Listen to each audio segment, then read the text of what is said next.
campagne. Notre invité, c'est Michel-Édouard Leclerc. Bonsoir, Michel-Édouard Bonsoir. Leclerc, président des Centres Leclerc. Merci d'être avec nous. Pour vous interroger, je suis avec Louis Dragnel, chef du service politique d'Europe 1, et Baptiste Morin, chef du service économique d'Europe 1. Vous voyez que nous sommes nombreux. Europe 1 est en force, là. Voilà, exactement, mais nous sommes aussi sur CNews. Alors, on va parler avec vous des prix de l'alimentation, des Français qui changent leurs habitudes de consommation, de la vie chère, de l'inflation, mais aussi des carburants. Parce que le gouvernement nous a sorti une usine à gaz en début de semaine en inventant le concept de vente des carburants à perte. Je crois que vous avez bondi. Qu'est-ce que vous avez répondu au gouvernement, Michel-Édouard Leclerc, sur cette idée ? L'ensemble des distributeurs, la grande distribution doit faire presque 60% de la distribution de carburant maintenant, a répondu négativement. D'abord parce que nous ne savons pas vendre à perte. Ensuite, ne l'oubliez pas, dans la distribution, on est assez pionnier sur l'intéressement et la participation. Donc, vendre à perte, ça veut dire aussi que pour nos salariés, il n'y a pas de participation, il n'y a pas d'intérêt, il n'y a pas de prime, c'est pas une bonne chose. Et puis surtout, vendre à perte, ça veut dire compenser par autre chose. Et donc, comme l'alimentaire est déjà... Compenser sur le prix des pâtes par exemple, et comme l'alimentaire a déjà augmenté considérablement, sur 1 an et demi, presque sur 2 ans, c'est plus de 20%. Donc, aller baisser de 2 centimes, 3 centimes, ce qui est notre marge, les prix des carburants, même si c'est des masses considérables sur le plan financier, ça supposerait de remonter encore le prix de l'alimentaire ou de la consommation courante. Donc, ce n'était pas une bonne idée. D'accord. Et c'est ce que vous avez dit oui. aux nous l'avons autorités dit individuellement de Bercy ? Et nous l'avons dit collectivement. Pour autant, nous nous proposons bien évidemment d'être des acteurs très combatifs dans la mesure de nos moyens pour lutter contre l'inflation par les carburants. Alors, c'est des opérations prix coûtant, ce que vous avez déjà fait. Alors, des opérations prix coûtant. Déjà, Leclerc en a fait 9 pendant cet été, enfin tous les week-ends de l'été. Alors, on pense toujours aux automobilistes, mais aux gens qui partent en vacances, mais ces opérations sont valables aussi pour les gens qui ne bossent pas, ou plus exactement qui ne partent pas en vacances. Qui partent pas en vacances, voilà. Et par exemple, pour celui qui habite Concarneau ou Landerneau, il ne part pas de Concarneau et de Landerneau pendant l'été, mais il est bien content de trouver quand même du carburant le plus bas possible. Et ce qui est intéressant, c'est quand même, vous l'avez vu, cette dynamique entre distributeurs. Ça fait longtemps que je travaille dans la distribution. Les rides sur mon front ne le montrent pas. Et pourtant, j'ai jamais vu autant de concurrence entre Leclerc, Intermarché, Système U et autres. Et donc, quand l'un et l'autre partent comme ça sur une dynamique concurrentielle, c'est efficace, quoi. Par contre, celui qui n'a pas baissé ses prix pendant ce temps-là, c'est Total. Parce qu'à force de dire « je ne dépasse pas 1,99 », quand nous, on est à 1,80 et autres, il fait son gras, quoi. Alors, avant de passer la parole à Baptiste Morin et à Louis Dragnel, j'aimerais juste qu'on écoute les Français qu'on a interrogés sur qui doit faire des efforts pour que le carburant baisse. Ils ont désigné leur responsable. Écoutez. Un peu Total, un peu les distributeurs, un peu le gouvernement. Si tout le monde y met du sien, ça baissera peut-être un petit peu. Normalement, c'est le gouvernement qui doit trouver des solutions. Si le gouvernement ne fait pas un geste, nous, on ne peut rien faire. Quand on veut faire des choses, on peut les faire. Le gouvernement peut faire beaucoup de choses pour le citoyen et pour le professionnel aussi. Le gouvernement ne veut pas baisser ses taxes, 60% du prix de l'essence, Michel-Édouard Leclerc. Je pense objectivement que s'il y a une flambée... je ne sais pas d'où part l'idée qu'il va y avoir une flambée des carburants, d'accord ? C'est vrai que l'OPEP a dit qu'elle allait réduire sa production, etc. Mais objectivement, du point de vue du terrain, des stations-service Leclerc, je peux vous dire, on n'a pas pour le moment de signe précurseur d'une flambée plus grande que celle qu'il y a. On a déjà pris 20 centimes du litre sur le gasoil depuis le début de l'année, c'est déjà beaucoup, mais pour le moment, je ne sais pas ce qui a provoqué cette dramatisation, cette fixation sur le prix des carburants. Ce qui est certain, c'est que nous, Leclerc, en tout cas, on sera très présents sur toute opération de prix coûtant, prix moins cher sur les carburants. Et je pense que mes collègues de la distribution ne nous laisseront pas ce leadership, donc ils viendront batailler avec nous. Mais passer à un seuil symbolique, c'est vrai que ça va ponctionner quand même beaucoup dans le pouvoir d'achat, notamment de ceux qui ne peuvent pas se priver de leur voiture. Et donc, passer un certain seuil, c'est forcément l'État qui, à un moment donné, devra réguler le poids des taxes et jouer à travers ça. Mais je pense qu'on n'y est pas prêt à le faire. Louis Dragnel. Moi, je voulais juste revenir sur le fiasco du gouvernement. C'est-à-dire que c'est quelque chose qu'on assiste rarement à ce genre de choses. C'est-à-dire que 100% des acteurs auxquels le gouvernement fait la proposition disent « niet, c'est une mauvaise idée, on n'en veut pas ». comment est-ce que c'est possible? C'est-à-dire que vous parlez quand même quasiment toutes les semaines, voire tous les jours, avec des acteurs du gouvernement. Manifestement, vous n'avez pas été informé en amont de cette proposition. Comment est-ce que vous expliquez ça? C'est-à-dire que vos relations sont si mauvaises que, en fait, on a l'impression de voir deux camps qui s'opposent, le gouvernement et de l'autre côté, les distributeurs de carburant et de la grande distribution. Alors, votre remarque est intéressante sur le plan. Il y a un sujet politique. Il y a un sujet politique qui n'est pas décrit. Mais en fait, moi, je fais moins de fixation sur... je ne vais pas taper sur Elisabeth Borne. Je trouve que c'est bien qu'elle est Première ministre, elle prend en main le problème de l'inflation. Ce n'était pas la bonne idée, ce n'était pas la bonne mesure. Mais c'est la première fois qu'au sein du gouvernement, que le tandem Olivia Grégoire-Bruno Le Maire est relayé par la Première ministre, par d'autres membres du gouvernement, face à une majorité parlementaire qui a voté des lois extrêmement inflationnistes depuis 3 ans.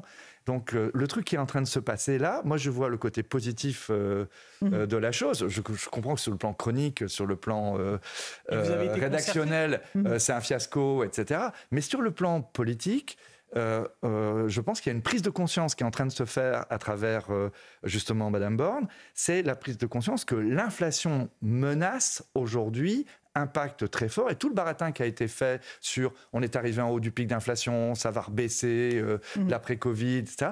Tout le monde voit bien que ce que j'avais dit chez vous, l'inflation va s'installer durablement. Alors, il y a de l'inflation spéculative, l'inflation post-Covid. Je reviens simplement sur ce fiasco-là. Mais l'inflation devient le sujet politique majeur, ce qui n'était pas la préoccupation première de nombre de parlementaires. Mais est-ce que vous avez été sondé avant que la Première ministre ne dévoile cette mesure dans les colonnes du Parisien? Est-ce que vous avez eu un coup de fil? Moi non, mais je pense que... Est-ce que vos équipes ont eu un coup de fil? Je pense que dans l'histoire, le distributeur en question ne le dira pas, mais je pense qu'il y a quelqu'un qui l'a suggéré, cette idée, oui. Un distributeur l'a suggéré. Il y a quelqu'un qui nous a attribué l'idée que Leclerc pourrait profiter de la vente à perte pour cartonner. Parce qu'en ce moment, on cartonne. Ça, on sait, vous êtes à près de 25% de part de marché, vous avez gagné en un mois 1,5 million de clients, ça marche super bien. D'ailleurs, vous dites beaucoup sur les plateaux qu'il y a des gens pour qui ça profite, l'inflation. Ouais. On se dit que l'inflation, ça profite pas mal à Leclerc. Ouais, il y a une différence entre le profit et le chiffre d'affaires. Ce que je voudrais vous... Je me planque pas, d'accord? Mais vous vous rappelez peut-être, même si vous êtes tout jeune, dans l'émission de Laurence Ferrari, que je suis venu ici dire très tôt l'importance de l'inflation qui s'installait, la durabilité de cette inflation. Et donc, les centres Leclerc, on est une coopérative de commerçants indépendants, on a pigé qu'on revenait à des situations que moi j'ai connues dans ma jeunesse, on s'est mis en mode combat, on a écarté nos prix de nos concurrents, ils ne nous ont pas vu venir. Vous vous rendez compte, Leclerc, dans tous les comparateurs, même des professionnels, d'Olivier Dauvert, Distriprix, etc., on est jusqu'à 30 points moins cher que des groupes comme Casino, qui vont d'ailleurs très mal. Change de stratégie. Donc, il y a plus de 2 millions de consommateurs qui, en 1 an et demi, sont venus dans les centres Leclerc. Et donc, c'est évident qu'on a baissé beaucoup de prix. Dès qu'on fait du profit, on le réinvestit dans la baisse de prix. On a 3 mois de retard dans l'application des tarifs et c'est nos coopérateurs, nos propriétaires de magasins qui le font. Et je ne vous dis pas ça sur le plan publicitaire, c'est simplement que ça veut dire que politiquement, il y a des gens qui se sont dit les Leclerc, ils sont capables, si on les autorise à vendre à perte, ils le feront. Et là, vous dites, on le fera pas. Et je pense qu'il y a quelqu'un qui a dit ça. Et vous dites, on le fera pas. Parce que la mesure, elle va être sur la table. Et de ce qu'on comprend, à partir du 1er décembre, elle existera. On ne sait pas. Parce qu'il y a le risque. Vous n'êtes pas sûr que la mesure rentrera en vigueur le 1er décembre? Non, et d'ailleurs, je n'ai pas pigé si on débloque le truc par décret ou par projet de loi. Il y a un projet de loi. C'est dans le projet de loi sur les négociations commerciales. Vous l'avez vu? Non, mais c'est censé être dans ce projet de loi. Vous l'avez vu? Ah non, personne n'a vu. Moi non plus. Alors, donc, ce que je vous propose, c'est, je ne sais pas par quelle manière, je ne sais pas s'ils vont le maintenir. Je ne sais pas si c'est dans le projet de loi ou dans un décret. Par contre, il y a un projet de loi qui arrive et qui est un projet de loi pour anticiper les négociations commerciales. Et là, pour donner suite aux propos d'Olivia Grégoire, Bruno Le Maire et maintenant Madame Borne, pour qu'à travers les négociations, les distributeurs puissent obtenir des industriels des baisses de prix significatives, parce qu'il y a eu de l'inflation spéculative.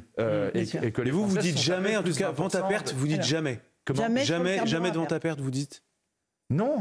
Pas aujourd'hui, mais pas demain, pas dans 6 mois, pas dans un an. Non, oui. Jamais. Non. Mais c'est pas un mode de fonction. Vous-même, CNews, j'espère pour vous que vous. Non, mais bien sûr, je vous pose la question. Michel Edouard Leclerc. Je sais qu'à Europe 1, il y avait des problèmes, mais on va parler de l'inflation sur les produits alimentaires. On va juste écouter, si vous voulez bien, la façon dont les consommateurs changent leurs habitudes. On a interrogé un propriétaire de supermarché, Intermarché, en l'occurrence, qui dit que voilà, il y a beaucoup de gens qui arrivent à la caisse et qui laissent les articles parce qu'ils n'ont pas de quoi payer. Écoutez-les. Que les gens achètent de moins en moins de marchandises et malheureusement laissent de plus en plus de produits à l'arrière-caisse. Quand ils arrivent au moment de payer, bien souvent, ils se rendent compte qu'il n'y a plus assez. Il n'y a pas assez dans le porte-monnaie, donc ils laissent des articles à la fin du tapis. Avant, c'était plutôt très rare. Et aujourd'hui, ça devient un peu trop régulier. Les gens ont beaucoup d'espèces et je pense qu'ils relèvent en début de mois pour ne pas être bloqués par les banques et ils payent en cash. Donc c'est une chose qu'on a remarqué de plus en plus. Ça fait à peu près 6 mois qu'on a beaucoup plus d'espèces. Vous avez constaté ça aussi, Michel Edouard Leclerc? Absolument. Ce que disent ces personnes d'Intermarché. D'abord, il y a une énorme attention au prix. Il y a, alors, un accroissement de la pauvreté évident. Les banques alimentaires le disent, les restos du cœur, etc. Une dérive, ce qui était l'achat de produits de marque devient aujourd'hui des produits de marque de distributeurs parce qu'on est quand même 20-25% moins cher que les grandes marques. Souvent des premiers prix aussi, des produits d'entrée de gamme. Et puis, nous, la marque EcoPlus, qui est notre produit de premier prix, c'est plus 40% de croissance, là. Donc, même quelquefois, il y a des ruptures dans les rayons. Je vois les photos derrière, là. Il y a une très, très forte demande. Et donc, cette sensibilité au prix, elle manifeste, évidemment, un impact sur le pouvoir d'achat des Français, et c'est ce qui en fait un problème politique. C'est ce qui en fait un problème politique. Et donc, dans le projet de loi à l'Assemblée nationale, la question est de savoir si on va avoir les moyens de ce que l'inflation soit moindre et à défaut d'avoir des baisses de prix spectaculaires qu'on n'aura pas, puisque l'inflation, l'énergie, la géopolitique aussi fait qu'il y aura des tensions tout le temps, il faut au moins qu'il y ait plus de concurrence en France et que les lois qui soient inflationnistes soient moratoriées, soient levées. Laquelle loi? Vous pensez à la loi des Crozailles? Par exemple, c'est Alexandre Bompard de Carrefour qui le disait. C'est quand même incroyable en plein moment où on nous demande éventuellement de vendre de l'essence à perte, où on nous demande de réduire les promotions sur les détergents et sur les produits de santé, d'hygiène et de beauté. Il n'y a aucune logique à ça. Je ne sais pas s'il y a un lobby derrière. J'imagine qu'il y a un lobby derrière, ils n'aiment pas les députés quand je dis ça, mais j'imagine qu'il y a un lobby derrière, mais ça n'a aucune rationalité, d'accord? Donc cette loi, elle sera applicable au 1er avril 2024, c'est-à-dire à la fin des négociations commerciales normalement, et là on nous dit, les protections menstruelles, tout ça, vous n'avez pas le droit de faire plus de temps de promo, et c'est massifié, j'ai jamais vu ça, 45 ans de métier, ça déconne. Mais dans la loi qui existe aujourd'hui et qui était censée aider les agriculteurs français, moi je suis pour qu'on garde dans la loi ce qui privilégie l'agriculture française, les PME françaises, les productions françaises, mais on m'oblige dans la loi Egalim, aujourd'hui, ça s'appelle Egalim, sous prétexte d'aider le paysan, on m'oblige à prendre 10% de marge minimum sur le Coca-Cola, sur du chocolat qu'on ne produit pas en France, sur du café qu'on ne produit pas en France.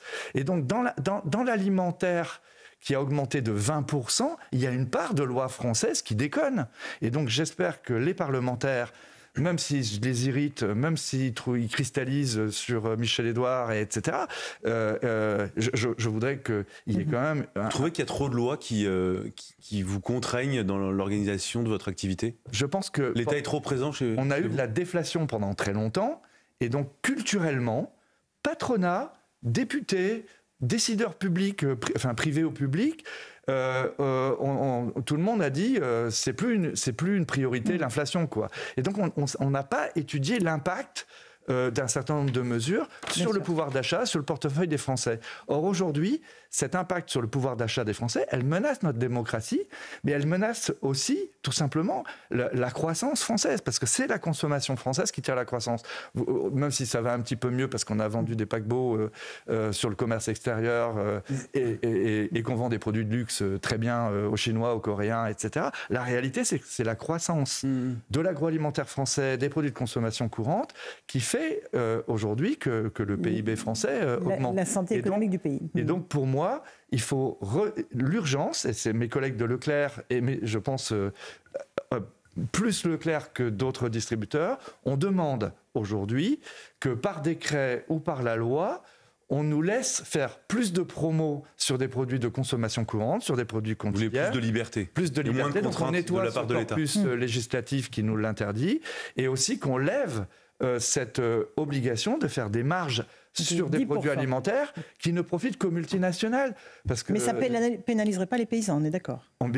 Je suis d'accord avec ça, et je ne veux pas mettre le feu. On a un nouveau président de la FNSEA, qui n'est pas un petit paysan, hein, c'est le président du groupe Avril, qui fait l'huile de sieur, etc. Donc, Aurélien Rousseau. Oui, et qui, quelqu'un qui est très structuré. Vous entendez bien avec Aurélien Rousseau? Je voudrais bien, vous l'avez jamais rencontré? J'espère le rencontrer, mais en tout cas, il n'y a pas de polémique entre nous, et je trouve que, au début, je me disais, c'est assez bizarre que le monde paysan prenne un des plus capitalistes du monde paysan pour les représenter. Mais en même temps, c'est des gens qui sont successful, ils ont une tête bien organisée, ils connaissent la géopolitique et l'impact des enjeux agroalimentaires internationaux. Et donc, je pense, sans toucher. Ouais, mais quand on parle du consommateur, on m'oppose toujours aux paysans. Donc, j'insiste sur CNews. C'est compris, oui. C'est aussi vos auditeurs. J'insiste, sans toucher à tout ce qui pourrait impacter négativement, en ne touchant pas à ce qui pourrait impacter négativement le revenu des agriculteurs, des PME françaises. Je pense qu'il faut aujourd'hui arrêter de faire en sorte que les grosses multinationales qui se planquent derrière les paysans français ramassent des profits, alors qu'on pourrait aujourd'hui alléger le budget des Français. Est-ce que vous avez des inquiétudes, Michel-Édouard Leclerc, sur certains produits dont le prix va augmenter très clairement dans les prochains mois? Il y a quelques jours, M. Cotillard des Trois Mousquetaires était sur ce plateau, il avait peur pour le cacao notamment. Est-ce que vous partagez cette inquiétude? Les oranges aussi. Cotillard, c'est pas que les Trois Mousquetaires, il y en a 1500 ou 1600. Oui, vous avez raison. Il y en a plusieurs. C'était la petite blague de Michel-Édouard Leclerc. Vous avez l'esprit concurrentiel. Non, mais sur quel produit vous avez peur que ça monte? Vous savez, il s'est passé un truc, c'est pendant la crise du Covid, pendant que l'État, les distributeurs, on n'a jamais eu la cote, pas des élites, et c'est, je veux pas faire du populisme, on n'a jamais eu la cote. Mais vous préférez avoir 25% de part de marché que la cote? Comme ils étaient incapables d'acheter des masques, figurez-vous que c'est Intermarché, Leclerc, Carrefour qui sont allés chercher les masques. Et donc, on s'est soudés, on a appris à travailler ensemble, donc on est très sportif. On veut gagner, mais vous Tour de entendez France bien. ou les Bleus, on veut gagner. C'est Leclerc qui gagnera d'ailleurs. Michel-Édouard, il reste peu de temps. Mais on se respecte. Les produits qui vont augmenter, c'est quoi? Quels sont les produits qui vont augmenter? Je ne sais pas. Donc, je vais aller chercher des produits qui vont baisser. Toute l'équipe de Leclerc, et c'est pour ça que j'étais pas à Paris, on était réunis en séminaire, toute l'équipe des acheteurs de Leclerc, on veut profiter d'avoir une parole publique forte avec Bruno Le Maire. C'est pas... Je ne me retranche pas derrière un parti politique, le fait qu'il soit au pouvoir. Il nous donne l'occasion aujourd'hui d'aller rechercher auprès des industriels multinationaux, des baisses substantielles de prix et en tout cas de maîtriser cette inflation. Donc moi, je ne vais pas vous parler des produits qui vont monter. Mais il y en aura quand même. Hein. Je peux vous dire des produits qui vont baisser, par exemple les jouets à Noël. Okay. Parce que les jouets à Noël, on les a achetés il y a 1 an. Et M. Saadé, transporteur, je ne sais plus, CGA-CGM, avait rebaissé ses tarifs. Donc, normalement... Les jouets vont baisser. Les jouets vont baisser. Ça, c'est une bonne nouvelle. Votre concurrent, non, c'est la fin de l'émission. Merci beaucoup, Baptiste Morin. C'était super. Merci, Michel-Édouard Leclerc. Bonne chance pour... Il faut rester positif. Faut bien sûr. On va s'en sortir ou pas de cette inflation? Mais oui. Les prix reviendront un jour à la normale ou pas? Non, mais attendez, moi je suis volontariste. Hein. Quand je tiens un discours négatif voire critique, c'est parce que je suis un homme d'action et je suis avec des hommes d'action et des femmes d'action, pardon. Mais oui ou non, on reviendra un jour à une inflation avec des prix normaux ou pas? Ouais, l'année prochaine on reviendra de toute façon avec des prix normaux, et ça je vous promets. D'espoir. Merci Michel-Édouard Leclerc, Louis Dragnel, Baptiste Morin. Dans un instant, Hélène Zellani sur Europe 1 pour l'information, Christine Kelly pour Face à l'info sur CNews. Bonne soirée à vous sur nos deux antennes.